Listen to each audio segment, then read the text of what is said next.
This is Coach Lee, and in this video, I'm going to share with you the worst X-back advice I have seen.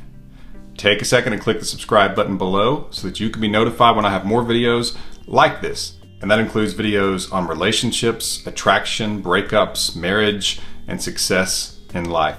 So there are other people out there who do relationship coaching. Some of them are qualified to do so and base it on experience, and some of them just make videos where they say stuff that they think sounds good or will get you to watch their video. Fortunately for you, I started doing this 20 years ago and have thousands of cases under my belt, as well as access to PhD research and multiple certifications that help me know what to tell you based on the situation. I'm not just basing this on my own personal limited experience and then deciding that it works for everyone else in the world. I've been able to look at the situations of thousands of other people to know this is what will likely work. Will it work 100% of the time? No, and it would be ignorant to think so. But you can recognize a pattern after you have a certain number of cases and time. And so that's what you benefit from watching my videos, is that I'm telling you things that I've observed and where the numbers support it. I'm not just saying things because I think that philosophically it sounds cool.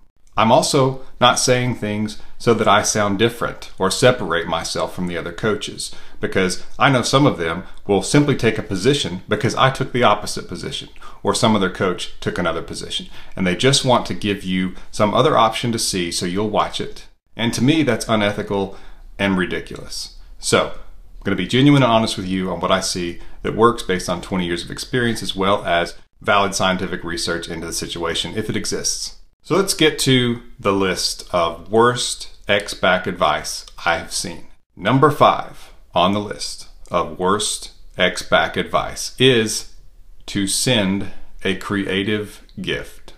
So yes, there are coaches out there who suggest that you send a super creative gift to show your ex how much you care, and that will win them back, and they will wonder why in the world they ever broke up with you. I've heard ships in a bottle, flowers with notes written on the petals, and autographed Star Wars merchandise. I've seen people try a lot of things, and sometimes I even think, well, that's a really cool idea. Doesn't mean it'll work, but hey, who wouldn't want to get some of those things? Doesn't mean you want your ex back, because it might make you feel good. Hey, I got something great. Doesn't mean that you're attracted to that other person again. Because when attraction is low, you can't be bribed into being attracted to someone. It's not how it works. Just like you can't bribe someone to be attracted to you, at least not genuinely attracted to you. And that's what you want, right? You want someone to be attracted to you for you, not because they're just waiting on the next gift to come or the next paycheck to get here. You want someone who's not a gold-digging scum of the earth, right? So do not put your mind to work on the most creative gift you could possibly give this person, because what it will do is it will simply show them that they can take their time, there's nothing to worry about, they could get you back whenever they wanted to, there's no danger of losing you, and they can just stay in the relief stage of the breakup. Take a look at my video, Stages Your Ex Goes Through During No Contact, and I talk about the relief stage and how you want them to get out of it. And in order to do that, there actually has to be some concern that they could lose you, that you're strong enough that you could move on, and they realize that they couldn't get you back whenever they wanted you, which is what your ex will think after breaking up with you. It's very normal, because they're the ones who dismissed you, so they feel more attractive than you. And they think, you know, if I ever want them back, if I change my mind, I can just get them back because I'm the one in charge here. And especially if you begged, plead, or cried, asking them to come back and stayed in constant contact, trying to get them to come back, their assumption that you will be easily gotten back just extends a longer period of time.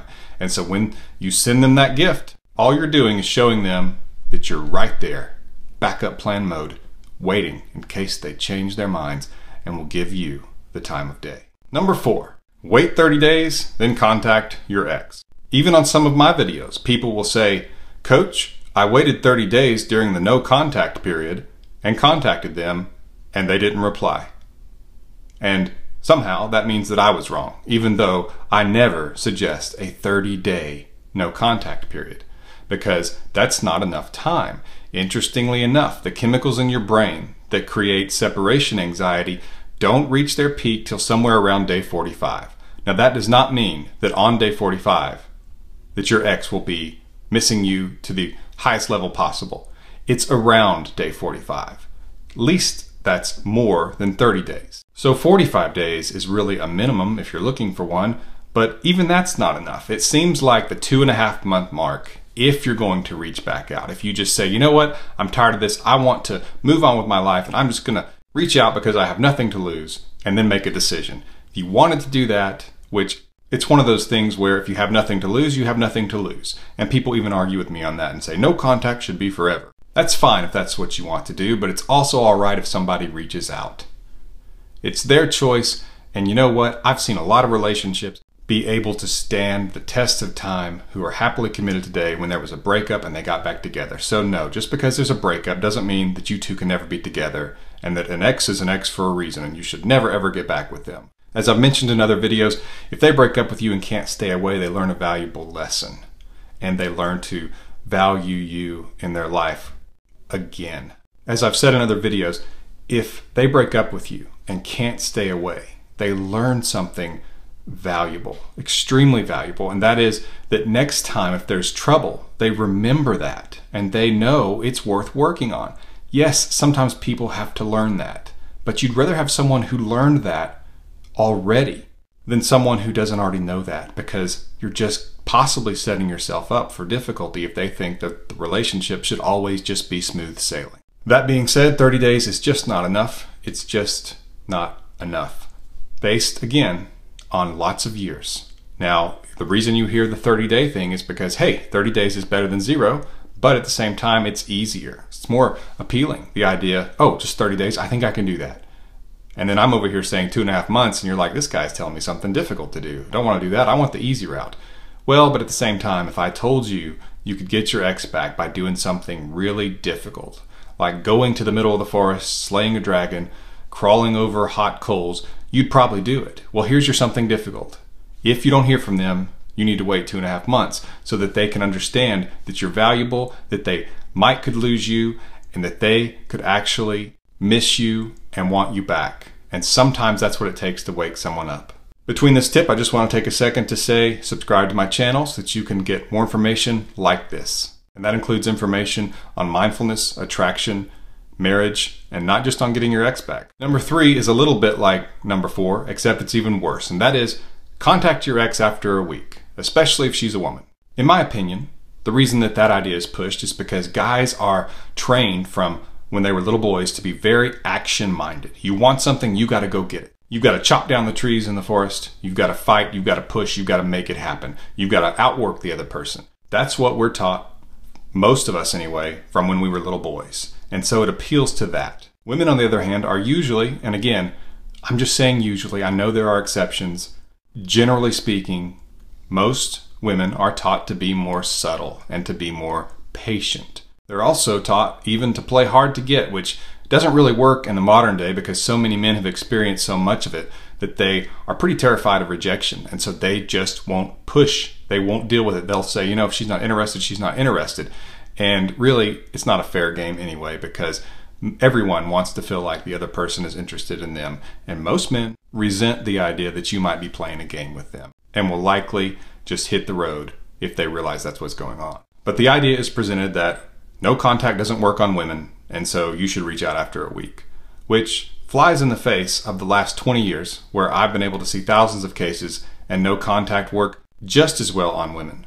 It's almost identical in terms of a percentage, down to a percentage point or 2. And when I first started hearing people say it didn't work on women, I thought, well, maybe there's something to that. But then I started looking at the numbers and, you know, it does. The bottom line is if someone's attracted to you and wants to be with you, they will reach out to you. And I get emails daily from men who tell me, I used the no contact rule. I stayed away from her because I was respecting myself. I wasn't going to chase. If she said get out of my life, I was going to get out of her life because I have dignity and respect myself, which is what I was telling them they needed to have.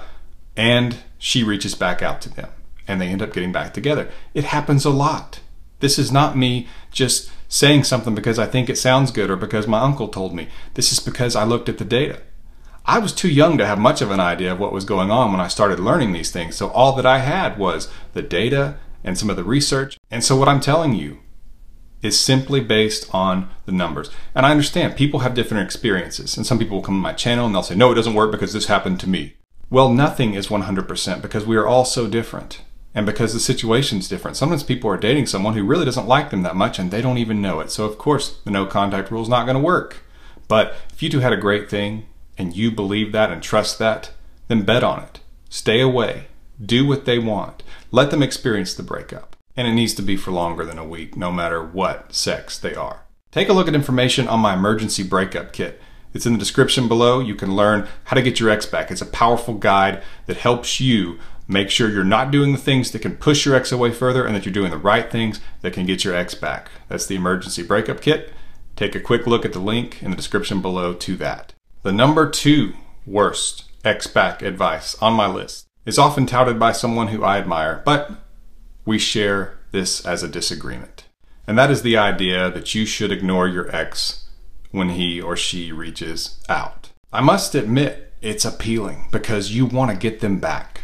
You kind of want to let them hurt a little bit, let them wiggle on the hook, so to speak. But here's the thing, at what cost? Because I can't tell you how many people have been on the phone with me telling me, and I ignored them when they reached out because that's what so-and-so said. And now it's been 2 months and I haven't heard from them. And you might say, oh, well, then it wouldn't have worked anyway because they didn't want it that much or they would have reached out again. Here's where I will add a little bit of personal experience. In college, I broke up with a girl. A few months later, realized I had made a mistake. I reached out to her, didn't hear from her. Saw her a few months later. She came over. We had a little conversation. And then she said, why didn't you reach back out to me? And I said, what do you mean I did? She said, no, after the first time. And I said, well, because you didn't say anything. And she said, well, I wanted you to reach out again. I wanted you to work a little harder. I literally said to her, I'm not your dancing monkey. To a lot of people, including me, when you ignore me, I take that as a message. You don't want to hear from me. Maybe there was somebody else. Maybe she was hurt and didn't ever want to hear from me again. I'm not going to keep pestering someone. And a lot of people are like that. Who wants to feel the rejection of being ignored? It doesn't make any sense. When someone's moving towards you, that's momentum that needs to be seized and capitalized on if you want this person back. And a lot of times, yes, they are just testing the water, but there's a reason they're testing the water because we all want to protect ourselves from rejection. Man, woman, either want to avoid rejection. It's scary. People don't like it. And it's not fair when one person thinks that by rejecting the other person, they can manipulate them in some way. It can also even look like you're maybe trying to get at them. Like, take that. I'm not going to respond because I'm cool like that. Again, I have case after case that shows this. And I have also spoken to the person who did the dumping and reached out and was ignored. And they will even say, maybe he blocked me. Maybe she blocked me. They probably just don't want to hear from me. And if I keep reaching out, I'll make it worse. And I really want to get them back. So I can't do that. Or they're probably dating somebody else and they didn't respond because that wouldn't be the right thing to do with that situation. And so since they're dating somebody else, I guess I've lost and I don't know what to do. It's not that these people don't want the other person back. They're actually pretty worried about it, but they don't know what to do. And they think that since you ignored them, that was the wrong thing to do to reach out to you, that maybe they even made it worse. And a lot of times they will want it so bad that they will find the discipline not to reach out again because they don't want to make it worse. And they're sitting there hoping you contact them while you're sitting there saying, I don't get it, I ignored them. Why are they not chasing me down and begging for me to take them back? Well, pick a reason. There's lots of reasons why when you ignore someone, they don't reach out again. And this idea that it only means that they don't want it enough is just not true.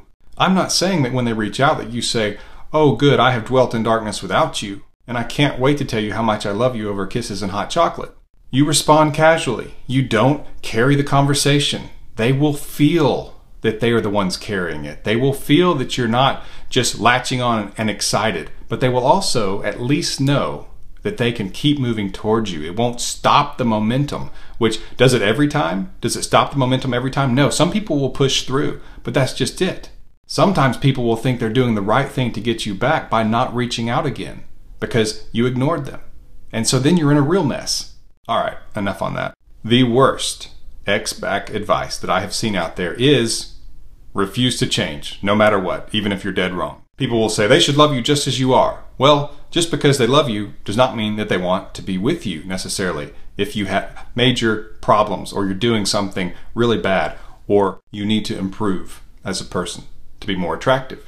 It is so important that you work on yourself, not just for them, for you, mostly for you. But yes, let's be honest, you want your ex back.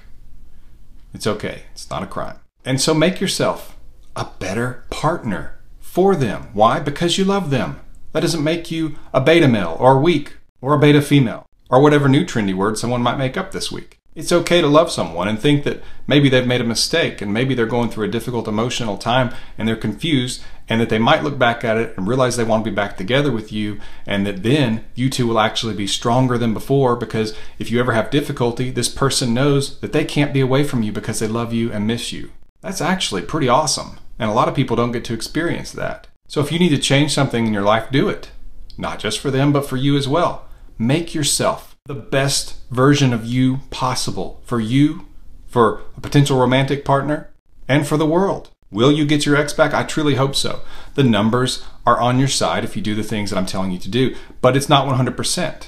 And so for those of you who comment on my video and will say, it didn't work because it didn't work for me, that doesn't mean it doesn't work for a lot of people. And if you go through the comments, you'll see a lot of people who say, thanks coach, I did what you said and I got my ex back. And I wish that I could show you all the emails, but there's privacy laws and I don't ever sacrifice my clients' privacy. But it is daily and I get tons of them thanking me for something I said in a video that helped someone get an ex back. And I'm so happy that that happens. It feels great when I know someone's smiling and happy and not heartbroken because I was able to share some things that I learned over the last 20 years. And it also irritates me when I hear people say things that they've heard someone else say, or that they're basing on a philosophical reason and not on research and actual real life cases. So there you have it. That's the worst ex-back advice out there that I've seen. If you want some of my ex-back advice that I have seen work, take a look at my emergency breakup kit. It's linked to in the description below. It's the culmination of 20 years in the relationship recovery service. Also, subscribe to my channel so that you can be notified when I have more videos like this, research-based advice on getting your ex back and helping you have a better, stronger relationship. This has been Coach Lee, and as always, thank you for watching.